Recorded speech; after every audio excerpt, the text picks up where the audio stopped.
Ռիոփենի եթերում Ռինյուզի գլխավոր թողարկումն է, բարի երեկո, ամփոփենք օրը միասին, նախ համառոտ։ Սոսկալի հանցագործություն, 3 տարեկան երեխային սպանել է հայրը։ Ձերբակալվել են ամենայն հայոց կաթողիկոսի եղբայրն ու եղբորորդին։ Ինչ կապ ունեն KGB-ի գործակալները ցեղասպանության եկեղեցու եւ պատմական կամ իրական Հայաստանի հետ, Փաշինյանի մտքերին արձագանքել է Մարիա Զախարովան։ Ալիևը նորից խոսել է Հայաստանն ադրբեջանցիներով լցնելու մասին, հայերիս կոչ անելով չվախենալ դրանից։ Եվ Թրամփն իմացել է, որ Աֆրիկայում սպանում են քրիստոնյաներին եւ ուզում է զորք ուղարկել պատերազմելու։ Սկսենք օրվա ամենամեծ սարսափից։ Այսօր պարզվել է, որ հոկտեմբերի 27-ից որոնվող Ծափաթաղ գյուղի 3-ամյա բնակիչ Տիգրանին սպանել է հայրը, երեխային խեղդամահ է արել։ Շոկային լուրը հայտնել է ներքին գործերի նախարարը։ Փրկարարներն ու ոստիկանները երեխայի դին հայտնաբերել են Ծափաթաղին հարակից Ջիլ գյուղի դաշտերում։ Տեղի ունեցածն այնքան արտառոց է, որ բազմաթիվ հարցեր է առաջացնում ու նորից ստիպում է հիշել երեխաների իրավունքների պաշտպանության մասին, օրենսդրության արդյունավետության մասին։ Դեպքից ընդամենը 4 օր առաջ Ազգային ժողովն ընդունել էր օրենքների նոր փաթեթ, բայց որքանով է գործող օրենսդրությունը պաշտպանում նման սոսկալի դեպքերից։ Ակնհայտ է, որ այստեղ անելիք կա, գուցե օրենքները կատարյալ են թղթի վրա, բայց այսպիսի դեպքերը բացառելու համար պետությունը եւ հասարակությունը լուրջ անելիք ունեն, այսպես անհնար է։ 3-ամյա Տիգրանին խեղդամահ է արել իր սեփական հայրը։ Լրագրողներին հայտնել է ներքին գործերի նախարար Արփինե Սարգսյանը։ Այս վարկածը ի թիվս այլնի առաջին իսկ օրվանից եղել է մեր ուսումնասիրության շրջանակներում։ Օրոնողական աշխատանքներին մասնակցում էին փրկարար ծառայություններ, ոստիկանական ուժեր, նաև կամավորներ։ Կամավորներից Սվետլանա Լևոշկինան, որն առաջին օրվանից ակտիվ մասնակցել է փոքրիկ Տիգրանի որոնումներին, Facebook-յան էջում գրառում է կատարել եւ առաջ քաշել իր վարկածը։ Փոքրիկին գտել են այն վայրում, որը բոլորը բազմիցս էին ուսումնասիրել։ Ես անձամբ մի քանի անգամ եղել եմ այնտեղ, ոչ մի հետք չկար։ Ըստ ամենայնի, նրան պարզապես նետել են այնտեղ։ Փնտրում էիք, դե լավ, ահա ստացեք։ Երեխան գտնվել է Ջիլ գյուղի ցուցանակի մոտ, որտեղից հետիոտնի հնարավոր ամենակարճ ճանապարհը 6 կիլոմետր է։ Եթե կատարենք պարզ մաթեմատիկական հաշվարկ, Տիգրանի հայրը մոտ 1.5 ժամ եղել է ճանապարհին։ Միթե ընտանիքի մյուս անդամները չեն նկատել Արմենի այսչափ բացակայությունը։ Ըստ նախնական ցուցմունքի երեխայի հոր, նա երեխայի մարմնի տեղափոխություն է իրականացրել տարածքների։ Գյուղացիները ընտանիքին որակում էին որպես աղմկոտ եւ իրենց բառերով բուժման կարիք ունեցողի։ Ընտանիքում ապրում էին 2 եղբայրները եւ նրանց քույրը։ Բացի Տիգրանից ծնողները ունեն եւս 4 երեխա։ Նույն տանը բնակվող հորաքույրը եւս 4-ը։ Այդ ընտանիքը բուժման կարիք ունի։ Ոչ մեկը այդ բանը չի նշում։ 2 աղբեր քուրը ծնողներից իրենց ծնողներից հիվանդություն ունեն։ Դրանց այդ քուր եղբորից եղել է 9-10 երեխա։ Բոլորը հիվանդ երեխեք են։ Ինչու բուժում չեն բանում, ընկել է սրա նրա հետևից։ Չէին սպասում, հանելուկայինը անհավատալի է։ Երևանի քաղաքացիները նույնպես ուշի ուշով հետևում էին փոքրիկ Տիգրանի որոնումներին, անհամբեր եւ հույսով սպասում նրա գտնվելուն։ Շատ կասկածելի է, ասեմ ձեզ, որ փրկարարները այդ նույն տարածքը մի քանի անգամ սանրել են ու չեն գտել։ Քիչ շատ անհավանական բան է էլ։ Ինչ կարամ ասեմ, չեմ կարող ոչ մի բան ասեմ։ Եթե մարդու խղճից է կախված, ոնց կարելի է իր երեխուն խեղդամահ անել։ Շատ եմ ցավում նրա համար։ Նրա մեծ ծնողին կարելի է կախական անել պուբլիշնի։ Ալի է, շատ եմ ցավում, շատ։ Մետի արդեն հանցագործություն այդ հորը պետքա կախեն, ուրիշ ոչինչ։ Երեխաները տենց անկապ կորում են ու հետո գտնում են մահացած վիճակով։ Դա շատ սարսափելի է ու անտանելի ու աններելի բան է։ Չգիտեմ, որ քան այտենց մարդիկ կան, որ այտենց մատխաշ երեխեքի վրա ձեռ են բարձրացնում, ուրեմն դրանք վամպիրներ են, կարաս ասես, այտենց մարդկանց։ Վերջին 6 օրերին շրջանառվում էին տարբեր վարկածներ, սկսած կենդանիների հարձակման կամ երեխայի որևէ ձորից կամ կիրճից վայր ընկնելու տարբերակներից, մինչև առևանգում եւ այլ ենթադրություններ, սակայն իրականությունը շատ ավելի սարսափելի էր։ 3-ամյա Տիգրանի կյանքը առերևույթ խլել է սեփական հայրը։ Մոնիկա Հայրոյան, Ստեփան Տիգրանյան, Ռեոփեն մեդիա։ Այսօր Ալիևն է խոսել ու ասել, որ Սևանի անունը Սևան չէ, Գյոյչա է կամ այդպիսի մի բան։ Ավելին հայտարարել է, որ ադրբեջանցիները վերադարձ Հայաստան չպետք է վախեցնի հայերին։ Բացի այդ հանձնարարել է կներեք արտահայտության համար ադրբեջանցի գիտնականներին շարունակել տապել նյութեր, քարտեզներ, տեքստեր, փորձելով ապացուցել, որ Հայաստանի այսօրվա տարածքն իրականում Ադրբեջան է։ Ինչ խոսք խաղաղության ճանապարհին կարևոր ելույթ է, Ալիևը Հայաստան-Արևմտյան Ադրբեջան համարում է բավականին հաճախ, սկսել է խոսել այդ մասին վերջին տարիներին ու հիմա շեշտը հատկապես դնում է Հայաստանն ադրբեջանցիներով լցնելու վրա։ Ու այդքան էլ լավ չի համոզում, որ դա խաղաղության համար է, թեև ինքն այդ մասին չի էլ խոսում։ Ինչևէ Ալիևի հայտարարություններին արձագանքելի ազգային ժողովի նախագահը ասել, որ պատմական փնտրտուքների մեջ ընկնելու պարագայում կարող է այնպես ստացվել, որ ինչ-որ մեկն իր հայրենիքը գտնի Ալթայում, բայց միևնույն ժամանակ շեշտել է, որ Ալիևի հայտարարությունների հասցեատերը ըստ նրա ներքին լսարանն է։ Խորհրդարանում այսօր նորից բյուջեի օր էր, ներքին գործերի նախարարն էր եկել ու խոսել նաև երկրում հանցագործությունների մասին։ Ճիշտ են լուրերը, թե ներքին գործերի նախարարը շուտով հեռացվելու է պաշտոնից և նրա փոխարեն նշանակվելու է քննչական կոմիտեի նախկին նախագահ Արգիշտի Քյարամյանը։ Արփինե Սարգսյանը չի մեկնաբանում ու միևնույն ժամանակ դժգոհում է ստահոդ տեղեկություններից։ 2025 թվականի առաջին 9 ամիսների կտրվածքով նախարարությունը ունի բավական մեծ ձեռքբերումներ, դրա կողքին ունի նաև արձանագրած ախտորոշած խնդիրներ, որոնք հետևողականորեն լուծման կարիք ունեն, իսկ մնացյալ թեմաներով ես մեկնաբանություններ տալ պարզապես չեմ ուզում, որովհետև մշտապես ստահոդ տեղեկատվություններ են տարածվում։ Ներքին գործերի նախարարը ազգային ժողով էր եկել բյուջեի քննարկմանը մասնակցելու։ Այս պահին իր գլխավորած նախարարության բյուջեն եկող տարի կկրճատվի 2 միլիարդ 355 միլիոն դրամով։ Նվազեցումները հիմնականում տեղի ունեցել երկու ծրագրերի մասով, ներքին գործերի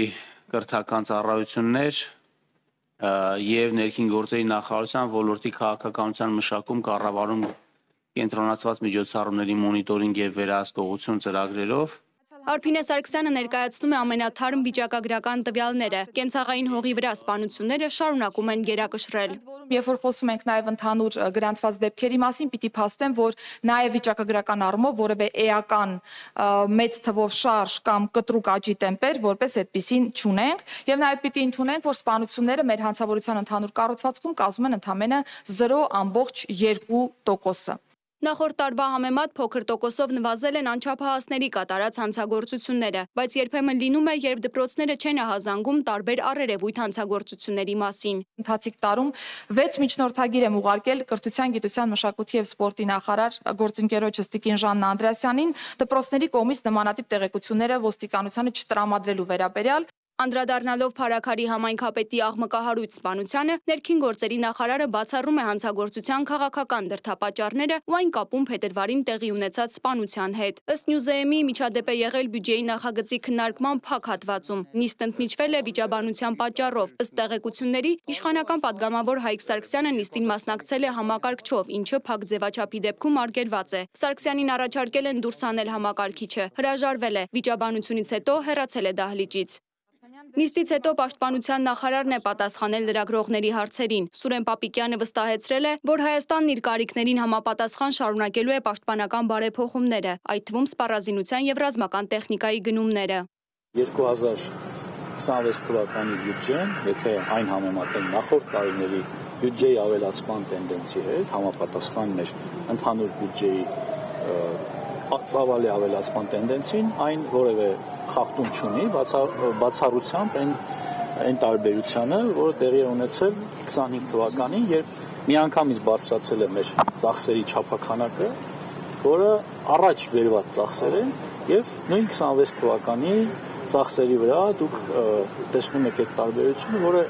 իրականում, եթե 24-ի հետ համեմատենք, բնական զարգացման տեմպ է։ Պապիկյանը չի մեկնաբանել Ադրբեջանի նախագահի այսօրվա հայտարարությունները։ Հիշեցնեմ, Ալիևն այսօր հայտարարել է. չկա Սևանա լիճ, կա Գյոյչա լիճ։ Ադրբեջանցիների վերադարձն իրենց պատմական հողեր չպետք է վախեցնի հայերին։ Պաշտպանական գերատեսչության ղեկավարը խոստացել է կարդալ ու ըստ անհրաժեշտության արձագանքել։ Փոխարենը խորհրդարանի նախագահ Ալեն Սիմոնյանն է մեկնաբանել, ասելով, դա ներքին լսարանի համար նախատեսված խոսույթ է, եւ որ տեքստում ազատագրելու մասին միտք ինքը չի տեսել։ Դուք որ ասում եք, որ գրավելու եք բառ, ընդհակառակը ես այնտեղ տեսնում, որ ասում եմ մենք պատերազմով չի այդ հարցը լուծվելու մեքենաներով, ոչ թե տանկերով։ Այդ նախադասությունը ես իմ այստեղ չհնարեցի։ Հարցին թե նորմալ է, որ Ալիևը նման բաներ է հայտարարում, Սիմոնյանը չի պատասխանել։ Մերի Դանիելյան, Reopen Media։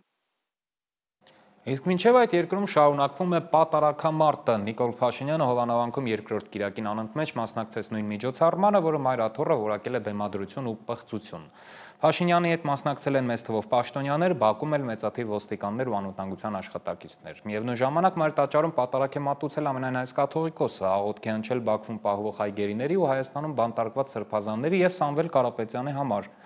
Հակամարտությունն աստիճանաբար ավելի է սաստկանում, այսօր իմացանք, որ ձերբակալվել են ամենայն հայոց կաթողիկոսի եղբայրն ու եղբորորդին, թեև լավ չհասկացանք պատճառը։ Կիրակի երկրորդ պատարակն էր Հովանավանքում, որը մայրաթոռը բնորոշում է պղծություն։ Հավաքվածներն իրենց պատասխանում են, թե ինչու են եկել։ Ինձ վերել հայ խիղճը, հավատը, սրբությունը, այսօր գիտեք ինչ, մենք մի բան ունենք, մի խնդիր, ազգին փրկելու համար, մենք ինքնուրույնությունն ու ինքնապաշտպանությունը ապահովելու համար։ Չնայած Տեր Արամին կամ Ստեփան Ասատրյանին մայրաթոռը կարգալույծ է հռչակել եւ նա եկեղեցու կանոններով պատարակ մատուցել չէր կարող, նախկին քահանան արդեն երկրորդ կիրակին է անում է դա, արգելելով մյուս հոգևորականների մուտքը Հովանավանք, թեև ըստ էության դրա իրավունքն ունի միայն մայրաթոռը, իսկ մայրաթոռը հենց Ստեփան Ասատրյանի մուտքն է եկեղեցի արգելել։ Եվ հետևանքը եղել է այն, որ ես պետքա Հովանավանքում չմնայի, իսկ իմ չմնալու ուրեմն օգնող միջոցները եղել են այդ հոգևորականների այստեղ գտնվելը։ Եվ քանի որ անարդարություն էր գործվել, այդ իսկ պատճառով ես արգելել եմ նրանց մուտքը Հովանավանք։ Լրագրողների ու հավաքվածների մեջ էլի լարված խոսակցություններ կային, ինչպես նախորդ կիրակի։ Դու որպես երկրագնդի ամենանամուսով լրագրող խեղաթուր ես, սարքես համասեռամոլ, բայց մի օր ազատորեն վերցնելու։ Այդպիսի բան չեմ ասա, ինքներդ ասացի։ Ազատորեն վերցնելու, ասու դրան մոտ եմ չեմ ուզում լրիվ արտահայտվեմ, կասկածներդ լրիվ ցրեմ, լրիվ կասկածներդ։ Ու մի հատ էլ սենց քեմ երեսիդ։ Այս մարդու մասին սկսեցին տեսանյութեր տարածվել, որ իր բլոգում արդեն խոստովանել էր սեռական կողմնորոշման մասին։ Հա ես գոմիկ եմ, ինքս նիկոլական եմ, ես ինքս ու հպարտ եմ։ Եվ լրատվամիջոցներից մեկը նախորդ պատարակին գրել էր դա, իսկ ինչպիսին էր ոստիկանների արձագանքը։ Տեղի ունեցավ, չէ, մենք ուշ եկանք, այդ դեպքի հետ ակաված։ Հիմա այլևս այդ անձը, եթե դուք չմոտենաք, հարցադրում եք չտա, իր նախաձեռնությամբ ոչ կմոտենա ձեզ, ոչ էլ ինչ-որ արտահայտություններ կանի։ Իշխանության ներկայացուցիչներ այս անգամ էլ կային, վարչապետը, նախարարներ, պատգամավորներ եւ այլ պաշտոնյաներ, ինչպես նաեւ որոշ հավատացյալներ, որոնք իրենց պարտքն էին համարում լրագրողների ձեռքից պաշտոնյաներին փրկելը։ Դուք պատգամավոր եք, ես մի հատ ընդհատեմ, հետո շարունակեք։ Չես նկատում, որ այս բոլորը խեղաթյուրում են, վատ երևույթներ են ստեղծում։ Հովանավանքում տեղի ունեցածը դատապարտել է Երուսաղեմի հայոց պատրիարքը, ըստ Նուրհան arczepiskopos Մանուկյանի, այս դժվարին ժամանակներում, երբ եկեղեցին հոգևոր հենարան է հայ ժողովրդի համար, եկեղեցու դեմ ուղղված յուրաքանչյուր ոտնձգություն նաև մեր պատմական հիշողության եւ հոգևոր արժեքների դեմ է, իսկ բրիտանական Express պարբերականն այս բնորոշումն է տվել. աշխարհի հնագույն քրիստոնյա երկրում դավանանքի ազատությունը լուրջ սպառնալիքի տակ է։ Պարբերականն իր զեկույցում տարբեր պաշտոնյաների գրառումներին հղում անելով հավելում է. կատարվողը սարսափելի է։ Միտքը թե աշխարհի հնագույն քրիստոնյա երկրում, ինչպես նաև քաղաքակիրթ եւ ժամանակակից Եվրոպայում հավատացյալ քրիստոնյաներին բանտ են նետում իրենց հավատքը պաշտպանելու համար, սարսափելի է։ Իդեպ ձերբակալվել են Գարեգին II կաթողիկոսի եղբայրն ու եղբորորդին։ Նրանք աշխարհիկ են, մեղադրվում են խուլիգանության եւ քարոզչությանը խոչընդոտելու արարքներ կատարելու մեջ։ Վաղարշաբաթ խոշորացված համայնքում Հանրապետություն կուսակցության թեկնած ու Հարություն Մկրտչյանը Facebook-յան գրառումով հայտնել է, թե Գևորգ Ներսիսյանը իր որդիների հետ խոչընդոտել է նախընտրական քարոզչությանը։ Փաստաբան Արա Զոհրաբյանը հրապարակել է միջադեպի կադրերը եւ պնդել, որ Ներսիսյաններն ընդամենը մերժել են Հանրապետություն կուսակցության ներկայացուցչի քարոզչական հանդիպման մասնակցելու հրավերը։ Քննչական մարմինը եւ դատախազությունը հաշվի չեն առել Ներսիսյանների ցուցմունքները եւ տեսագրությունը, գրել է փաստաբան Արա Զոհրաբյանը։ Կաթողիկոսի եղբորը Գևորգ Ներսիսյանին կալանավորել են 1 ամիս ժամկետով։ Սիմոն Հովանիսյան, Reopen Media։ Իշխանության հակամարտությունը եկեղեցու հետ սահուն կերպով վերածվում է KGB-ի գործակալներ փնտրելու վհուկների որսի։ Փաշինյանն այս խոսույթը բարձրաստիճան եկեղեցականների վերաբերյալ ներդրեց վերջերս, միևնույն ժամանակ հայտարարելով, որ պետք է դուրս գալ KGB-ի գործակալների մեզ համար ձևակերպած աշխարհի պատկերից։ Խոսքը թուրքերի հետ մեր խնդիրների ու պատկերացումների մասին է, որոնք ըստ Փաշինյանի փաստորեն ձևավորել են KGB-ի գործակալները։ Եվ ահա Փաշինյանի այս հայտարարություններից 11 օր անց արձագանքել է Ռուսաստանի արտգործնախարարության խոսնակը ու հիշեցրել, որ KGB-ն ստեղծվել է ցեղասպանությունից 40 տարի հետո։ Այս շատ զգայուն, ցավոտ, չափազանց նյարդայնացող երևույթները մեծ հաշվով նույն բանավեճի մասին են։ Նիկոլ Փաշինյանը պնդում է, որ պետք է փոխել մեր մտածողությունը, քաղել պատմության դասերը, որոնք ըստ նրա այն մասին են, որ պետք է այնպես անել, որ իրական Հայաստանը չդառնա պատմական Հայաստան։ Մյուս կողմից խաղաղության մասին նրա պնդումները բախվում են հենց իրական Հայաստանը արևմտյան Ադրբեջան համարող Ալիևի պնդումների հետ, եւ հակառակ կողմում խաղաղության նույնպիսի խոսույթ չի էլ նշмарվում։ Ինչ անել այս դեպքում, ու երբ թարմ վերքերի վրա աղ է լցնում Մարիա Զախարովայի պես մեկը, օրինակ մի առիթով զարմանք հայտնելով, որ հայերը փորձում են մոռացության մատնել ցեղասպանությունը, իսկապես դժվար է սառը գլխով մոտենալ այս ամենին, ուզում ես վիճել, բղավել ու ի վերջո մերժել այս անմարսելի իրականությունը։ Բայց ցավոք դա մեղմ ասած լավագույն լուծումը չէ։ Ուժ գտնենք, փորձենք մնալ ողջ, եթե հաջողվի նաև առողջ ու չխելագարվել։ Մամուլում հայտնվում է, որ կաթողիկոսի աղբերը KGB-ի գործակալը։ Մենք պետքա դուրս գանք KGB-ի գործակալների մեզ համար ձևակերպած աշխարհի բանից, պատկերից։ Ինչու է Նիկոլ Փաշինյանը այդքան կիրառում միջազգային եզրույթ դարձած ռուսերեն KGB հապավումը։ Ինչ կապ ունի KGB-ն ցեղասպանության հետ եւ ինչու են ռուսների մեղադրում հայ-թուրքական հարաբերությունները փչացնելու մեջ։ Ազգային ժողովում կառավարության հետ հարց ու պատասխանի ժամանակ Փաշինյանը մի քանի անգամ հայտարարեց. ամենայն հայոց կաթողիկոս Գարեգին B-ի եղբայրը Եզրաս arczepiskopos Nersisyan-ը KGB-ի գործակալ է։ Մամուլում հայտնվում է, որ կաթողիկոսի աղբերը KGB-ի գործակալը։ Ոչ իմ, ոչ ով է հարց տալիս։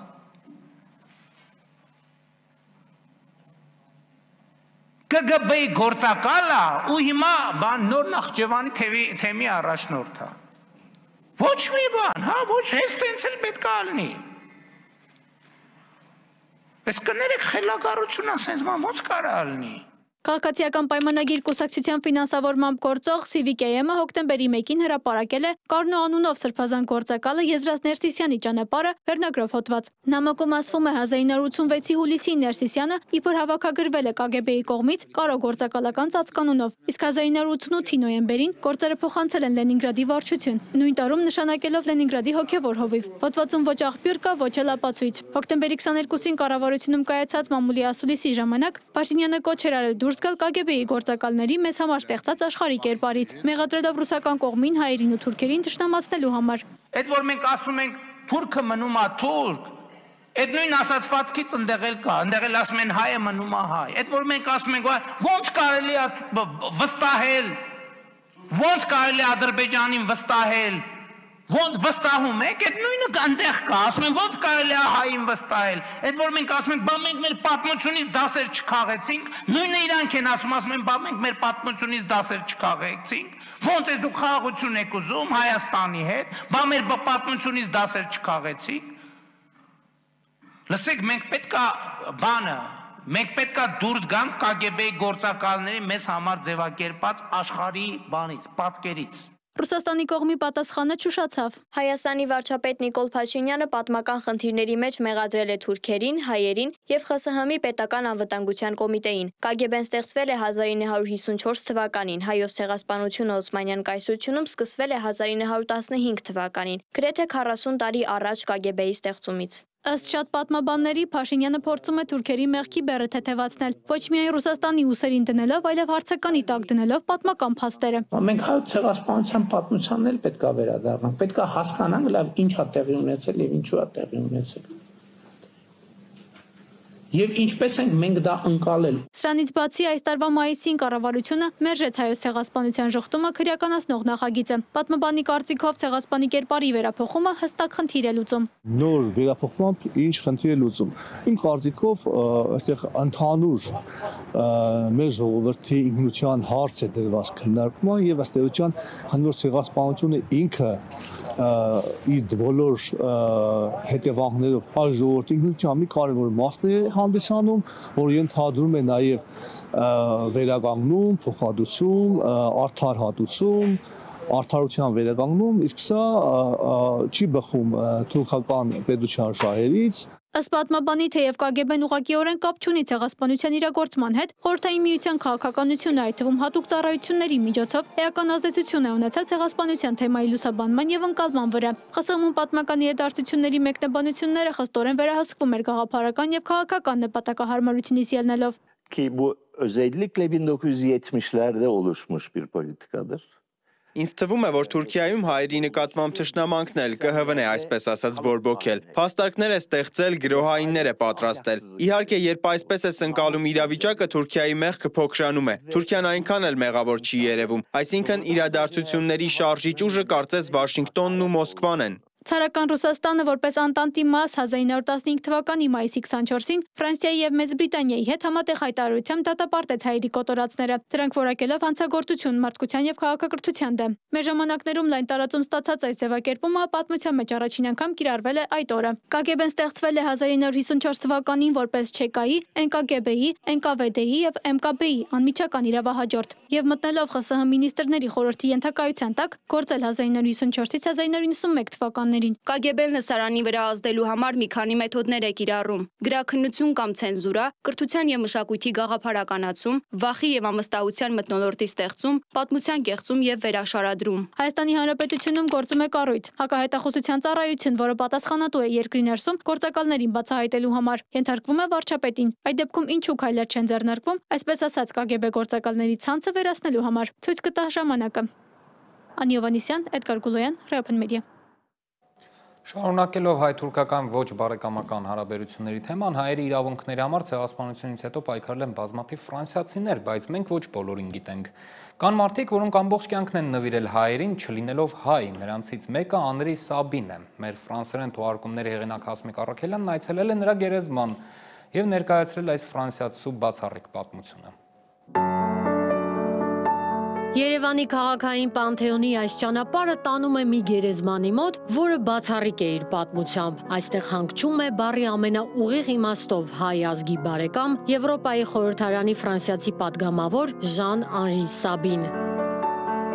Հենց նրա առաջնորդությամբ երկար պայքարից հետո 1987 թվականին Եվրախորհրդարանը հայոց ցեղասպանությունը ճանաչող բանաձև ընդունեց, եւ դա եղավ այդ եզրույթով պատմական փաստացի միջազգային ճանաչման ու դատապարտման առաջին ու մեծ հնչեղ քայլը։ Նա իր հավատամքով եւ ամբողջ ներուժով պաշտպանել է նաեւ Արցախի ժողովրդի ինքնորոշման իրավունքը եւ այնքան է կապվել հայկական հարցի արդար պայքարին, որ կտակում падգամել է իրեն հուղարկավորեն միաժամանակ Արցախում, Հայաստանում եւ Ֆրանսիայում։ Այսպիսի պատմություն կարելի է հանդիպել ֆիլմերում եւ հայերի ու ֆրանսիացիների բարեկամության էջերում։ Ֆրանսիայի ազգային ժողովի սոցիալիստական խմբակցության երբեմնի առաջնորդը մահացել է 11 տարի առաջ, հունիսի 16-ին, եւ 3 ամիս անց նրա աճյունամոխիրն արդեն ամփոփվել է Ստեփանակերտի հուշահամալիրում, Արցախի առաջին նախագահ Արթուր Մկրտչյանի գերեզմանի գրեթե կողքին։ Անրի Սաբիի աճյունի հուղարկավորության համար այստեղի ընտրությունն էլ պատահական չի եղել։ Շատ երևի ոչ հեռավոր ապագայում այս տարածքի հարևանությամբ վեր պիտի հառնի հայոց ցեղասպանության զոհերի հիշատակին նվիրված մի հուշակոթող։ Իր այս քայլով Անրի Սաբին ցանկացել է ապացուցել, որ իր պայքարը շարունակելու է նույնիսկ մահից հետո, քանի որ հայոց ցեղասպանության ճանաչման խնդիրը միայն հայկական հարց չէ, այլ պայքար հանուն համամարտկային արժեքների։ Իր մասնագիտությունն է եղել, հա, Սաբիի մասնագիտությունը ցեղասպանագետ է եղել ինքը։ Իր մասնագիտությունը ինքը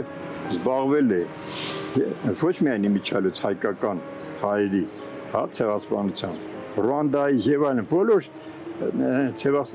ցեղասպանություններով ինքը իր պարտքն է համարել։ Ես շնորհակալ եմ իրեն, որ նաեւ նախանձախնդիր է եղել նաեւ մեր հարցում, որտեւ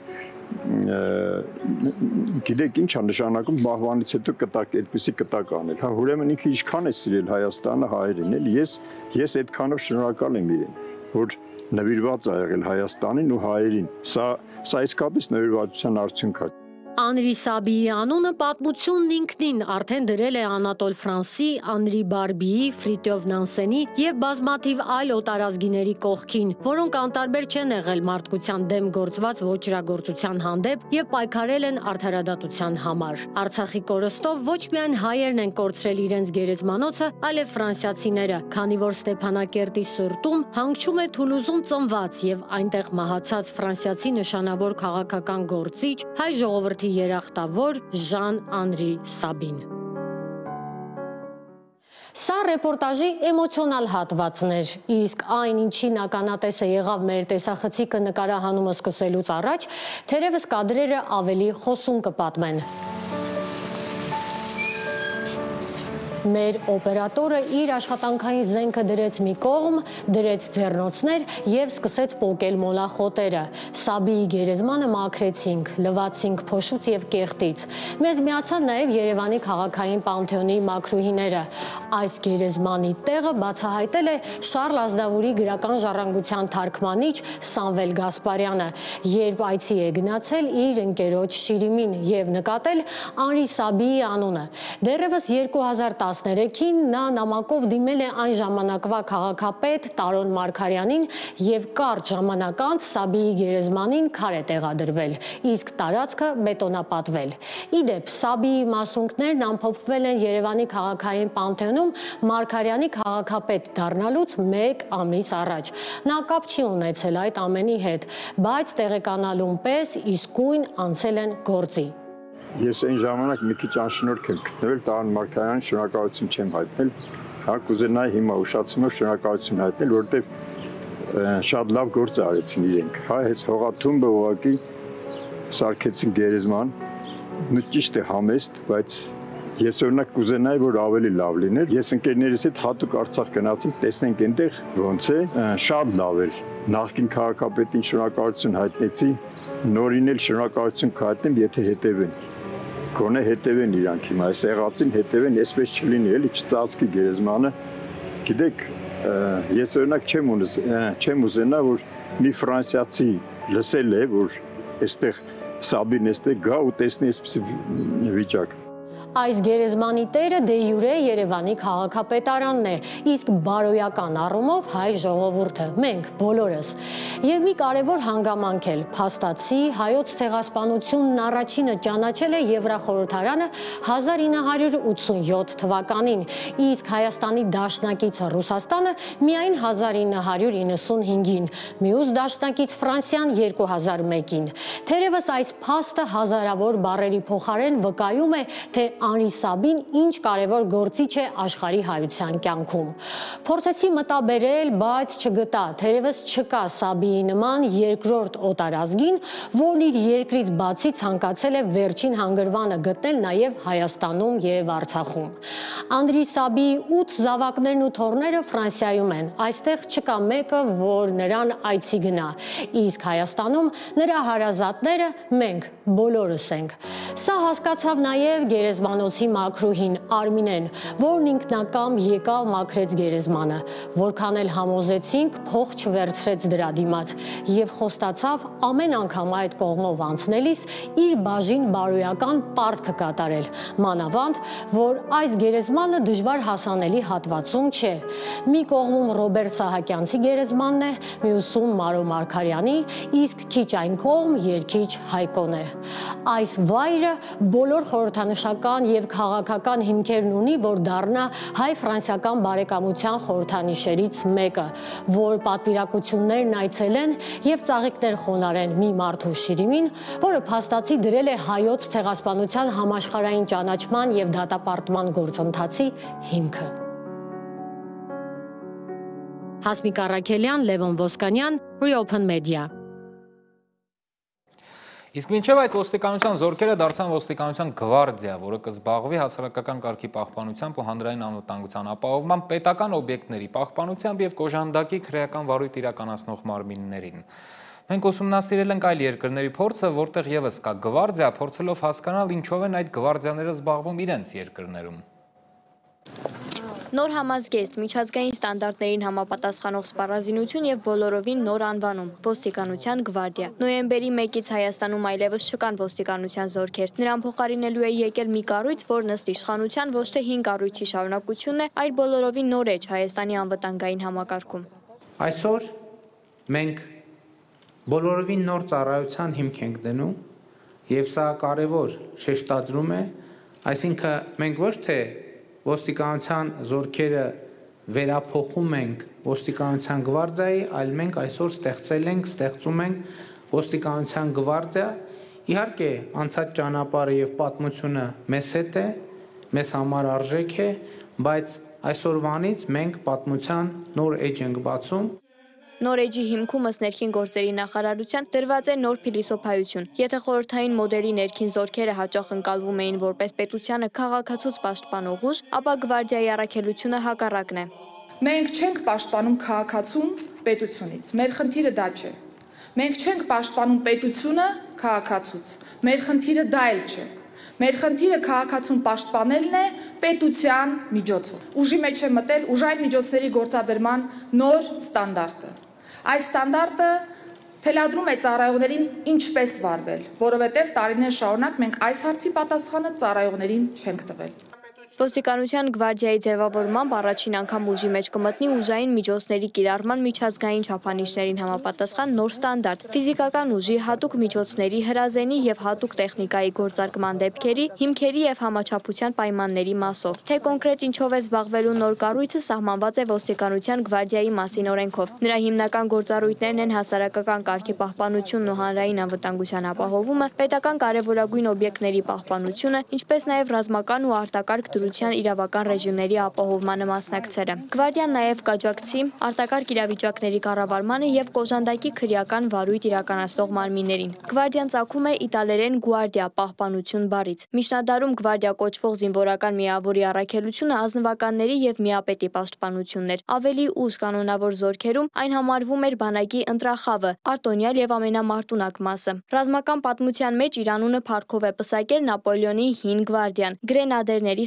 ստորաբաժանումը։ Խորհրդային եւ ռուսական բանակում այն ավելի շատ մարտական խնդիր կատարած ստորաբաժանման համար պատվանուն էր։ Ժամանակակից պետություններում գվարդիաները բացի արարողակարգային դերից կատարում են հատուկ նշանակություն ու պահպանության կարևոր գործառույթներ։ Շատ եվրոպական երկրներում գործում են կառույցներ, որոնք համատեղում են ոստիկանական եւ ռազմական գործառույթները, գործերով քաղաքացիական վերահսկողության ներքո։ Օրինակ, Ֆրանսիայում ազգային ժանդարմերիան զինված ուժերի մաս է կազմում եւ ենթարկվում է պաշտպանության նախարարությանը։ Սակայն իր գործառնական խնդիրների համար, ինչպիսին հասարակական կարգի պահպանությունն է, կցված է ներքին գործերի նախարարությանը։ Նմանատիպ մոդել գործում է նաև Իտալիայում, որտեղ կարաբիներների կորպուսը, լինելով զինվորական կառույց, ներքին անվտանգության հարցերով ենթարկվում է ներքին գործերի նախարարությանը։ Իսպանիայի քաղաքացիական գվարդիան եւս ունի երկակի ենթակայություն պաշտպանության եւ ներքին գործերի նախարարություններին, կատարելով լայնածավալ խնդիրներ սահմանների պահպանությունից մինչև թմրամիջոցների դեմ պայքար։ Հայաստանյան մոդելին որոշակիորեն նման է ուկրաինականը։ Ուկրաինայի ազգային գվարդիան խաղաղ ժամանակ իրականացնում է իրավապահ գործառույթներ, ենթարկվելով ՆԳՆ-ին, իսկ ռազմական դրության պայմաններում անցնում է պաշտպանական խնդիրների կատարմանը։ Այսպիսով միջազգային փորձը ցույց է տալիս, որ շատ երկրներում ոստիկանական եւ ռազմական կառույցների միջև սահմանները ճկուն են, սակայն առանցքայինը խաղաղ ժամանակ դրանց գործունեությունն է քաղաքացիական կառավարման ներքո։ Ազգային գվարդիա եզրույթը հաճախ ասոցացվում է ռազմական պահեստազորի հետ, ինչպիսին օրինակ Միացյալ Նահանգների ազգային գվարդիան է, որը կարող է ներգրավվել անգամ ռազմական գործողություններում։ Աննա Հարությունյան, Reopen Media։ Իդեպ ամերիկյան զորքերը կարող է մտնել Նիգերիա իսլամիստների դեմ պատերազմելու համար։ Աֆրիկյան այս երկրում, որը մայրցամաքի ամենամեծ բնակչությամբ երկիրն է, իսլամիստները կոտորում են քրիստոնյաներին։ Խոսքը հազարավոր սպանությունների մասին է, եւ ահա Թրամփն իմացել է այդ մասին եւ ուզում է միջամտել ու փրկել քրիստոնյաներին։ Աֆրիկայում այս պահին եւս 50 հակամարտություն է ընթանում, մեծ մասը զինված ու արյունալի։ Բայց միջազգային լրատվամիջոցներում, եթե նույնիսկ նկատեք էլ ինչ-որ լուրեր, դրանց առանձնապես մեծ տեղ չի տրվում, մինչդեռ խոսքն ահռելի ծավալների, սպանությունների ու սոսկալի հանցագործությունների մասին է։ Ամեն ինչ ավելի է բարդանում, երբ պարզվում է, որ աֆրիկյան տարբեր խմբեր պարզապես իրար չեն կոտորում աշխարհի անտարբերության պայմաններում, շատերը գիտեն ինչ է կատարվում, շատերն էլ մասնակցում են։ Անտերության մատնված մայրցամաքում տիրող դժոխքը ռեպորտաժում։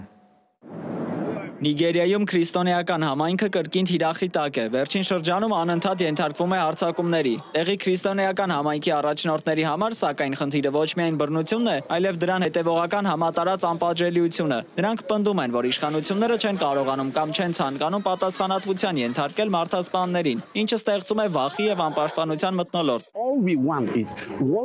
Մեր միակ հարցն այն է, թե ինչ է անում սպանություններ գործած մարդկանց հետ։ Սա է մեր մտահոգությունը։ Ոչ ոք չի կարող ժխտել, որ մինչ օրս սպանվածներից շատերի համար մենք դեռ ցավ ենք ապրում։ Բայց հարցն այն է, թե ինչ է անում այն մարդկանց հետ, որոնք սպանել են մեր սիրելիներին։ Անպատժելիության մթնոլորտի հետևանքով զինված խմբավորումները անարգել հարձակվում են նույնիսկ եկեղեցիների վրա աղոթքի ժամանակ։ Նման հարձակումների ականատեսների պատմությունները փոխանցում են այն սարսափը, որի միջով անցնում են սովորական մարդիկ։ Հանկարծ, երբ պատարակը մոտենում է իր ավարտին, մոտակայքից երկու կրակոցի ձայն լսեցինք եւ բոլորը սկսեցին վազել։ Բոլորն անհանգստացած էին։ Ինչ է կատարվում, ինչ է պատահել։ Հետո սկսվեց եւ բոլորը սկսեցին փախչել։ Ամերիկյան աղբյուրների տվյալներով այս տարվա ընթացքում Նիգերիայում սպանվել է 7000 քրիստոնյա, տասնյակ հազարավորները տեղահանվել են։ Քրիստոնյաների ջարդերից վրդոված Միացյալ Նահանգների նախագահ Թրամփի սպառնալիքները այդ երկրի դեմ ռազմական ուժ կիրառելու եւ ֆինանսական օգնությունը դադարեցնելու մասին լուրջ լարվածություն են առաջացրել երկկողմ հարաբերություններում։ Եթե Նիգերիայի կառավարությունը շարունակի թույլ տալ քրիստոնյաների սպանությունները, ԱՄՆ-ն անհապաղ կդադարեցնի Նիգերիային տրամադրվող ողջ օգնությունը եւ մեծ հավանականությամբ կմտնի այդ խայտառակված երկիր իր ողջ ռազմական հզորությամբ, որպիսի ամբողջությամբ բնաջնջի իսլամիստահաբեկիչներին, որոնք իրականացնում են այդ սոսկալի վայրագությունները։ Ես սույնով հրահանգում եմ մեր ռազմական գերատեսչությանը պատրաստվել հնարավոր գործողությունների։ Եթե մենք հարձակվենք, այն կլինի սրընթաց, անողոք եւ վճռական, ճիշտ այնպես, ինչպես ահաբեկիչ ավազակներն են հարձակվում մեր թանկագին քրիստոնյաների վրա։ Նիգերիան համաձայն է ընդունել Միացյալ Նահանգների ռազմական օգնությունը, եթե հարգվի իր անկախությունը, սակայն իրավիճակը պարզապես քրիստոնյաների ու մուսուլմանների բախում չէ։ Երկրում կան տարբեր խնդիրներ, իսլամիստական ահաբեկչական խմբավորումներ, որոնցից տուժում են նաև մուսուլմանները, հողի համար պայքար եւ զինված հանցավորություն։ 4 մասի բաժանված Նիգերիայում ստեղծվել է բարդ իրավիճակ, որտեղ ներքին բազմաթիվ հակամարտություններին եւ պետության անգործությանը գումարվում է արտաքին ռազմական միջամտության սպառնալիքը, որը հիմնված է ճգնաժամի պարզունակ եւ կրոնականացված ընկալման վրա։ Այս պայն Սև մայրցամաքում ընթանում է 50 հակամարտություն, որոնցից 3 տասնյակից ավելին արյունալի։ Զինված հակամարտությունների միջազգային ինստիտուտի եւ Ժնևի ակադեմիայի տվյալներով Նիգերիայից բացի միայն այս տարի 20000 մարդու կյանք խլած թեժ հակամարտությունը շարունակվում է Սուդանում, 15000 մարդ զոհվել է Կոնգոյում, 5000-ը Մալիում։ Նիգերում ջիհադիստական հեղաշրջմանը զոհ է գնացել 2000 մարդ, Բուրկինա Ֆասոյում 4000։ Մարտերը շարունակվում են Կենտրոնական Աֆրիկյան Հանրապետությունում, Սոմալիում, Մոզամբիկում, Անգոլայում եւ այլ երկրներում։ Այս բոլոր հակամարտություններն ընթանում են ոչ առանց արտաքին ազդեցիկ դերակատարների։ Այս գործում առաջատարներն են Ռուսաստանը, Չինաստանը, Ֆրանսիան, Միացյալ Նահանգները, Արաբական Միացյալ Էմիրությունները եւ Թուրքիան։ Այս երկրները մրցում են ազդեցության ռեսուրսների եւ ռազմաբազաների համար։ Դրանք աջակցում են կողմերին, ստեղծելով պրոքսի հակամարտություններ։ Հիմնական նպատակը ռեսուրսներն են՝ ոսկին, ուրանը, հազվագյուտ հողային մետաղները, ածխաջրածնային վառելիքը, ադամանդները, ռազմական ազդեցության մեծացումը, միմյանց զինանձնակազմը դուրս մղելը, տնտեսական կախվածության մեջ գցելը։ Այս ամենը աշխարհաքաղաքական խախտված հավասարակշռության պայմաններում։ Դավիթ Գենջոյան, Reopen Media։ Այսքանը, հետևեք մեզ սոցցանցերում եւ բաժանորդագրվեք, անփորձանք գիշերը մաղթում առողջ եղեք։